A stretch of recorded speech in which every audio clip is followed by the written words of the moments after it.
খবরের শিরোনাম দেখছি যে তফসিলের তারিখ চূড়ান্ত হলেই পদত্যাগ করবেন আসিফ মাহমুদ সজীব ভুঁইয়া। ইত্তেফাকের খবরে দেখলাম আগামী সপ্তাহে মাহফুজ আলম এবং আসিফ মাহমুদ সজীব ভুঁইয়া পদত্যাগ করবেন।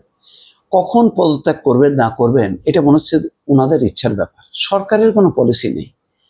অথচ ওনারা নির্বাচন করবেন, বিশেষ করে আসিফ মাহমুদ সজীব ভুঁইয়া ঢাকা 10-এর কথা বলছে।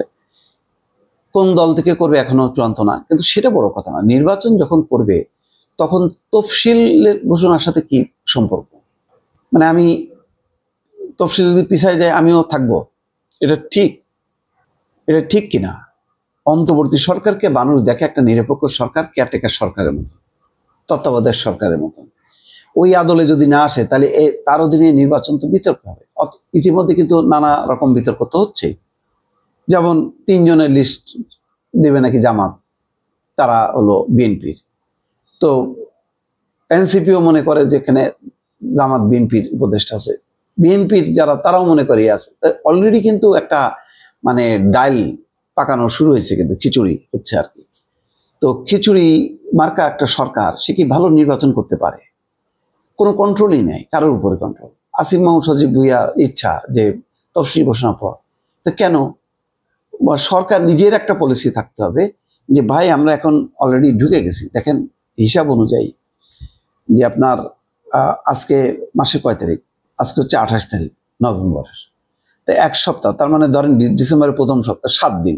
তাহলে সেই হিসাবে 7, 8, 9টা দিন, 9 দিনের মধ্যেই তফসিল তো হবে। তারপর পদত্যাগ যদি করবেন, আপনি আগে করলে সমস্যাটা কি? মানে একদম শেষ মুহূর্ত পর্যন্ত ক্ষমাতে থাকার এই যে ইচ্ছা, এটা কি ভালো? যারা নিজের জীবন উৎসর্গ করে এই আন্দোলন করছে তাদের মুখে এগুলি শোভা পায় না। এগুলি যারা ধরেন যারা সিনিয়র আছেন, যারা রাজনীতির ধার ধারে না, যে সমস্ত টেকনোক্র্যাট যারা, তারা বলতে পারেন যে আমরা শেষ সময় পর্যন্ত থাকুক তারা। কিন্তু যারা রাজনীতি করবেন, যারা নির্বাচন করবেন, তারা কেন এখনো আঁকড়ে আছেন আমি এটা বুঝতেছি। কি এমন সুবিধা হচ্ছে, কি এমন মধু আছে যে ওখানে থাকতেই হবে? সরকার কি বলতেছে, খুব চাপাচাপি করতেছে যে ওনারা না থাকলে খুব ক্ষতি হবে?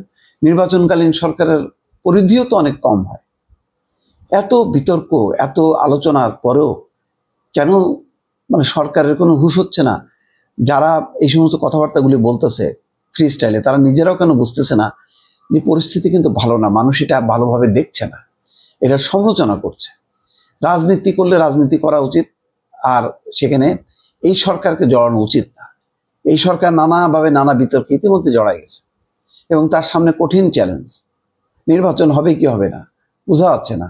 যে এইভাবে সংঘাত, ব্রাহ্মণবাড়িয়ে আধিপত্য বিস্তারে একজন খুন, তারপরে ওই যে দেখলাম ঈশ্বরদীতে জামাত বিএনপির সংঘাত, পরিস্থিতি কি?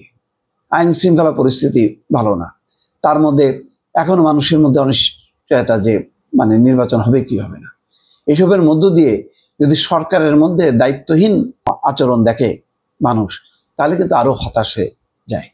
তো সুতরাং তফসিল ঘোষণার পর আমি পদত্যাগ করব বা তার ঠিক আগে দিয়ে করব, এটা না করে এটার সময় এখনই মানে জনতার কাতারে চলে আসা, নির্বাচনের চ্যালেঞ্জটা গ্রহণ করা, এবং তাহলে মানুষ ভালোভাবে দেখবে। নয়তো ওইভাবে পদত্যাগটা মানে সরকারে চলে আসাটা মানুষ কিন্তু ভালোভাবে দেখবে না।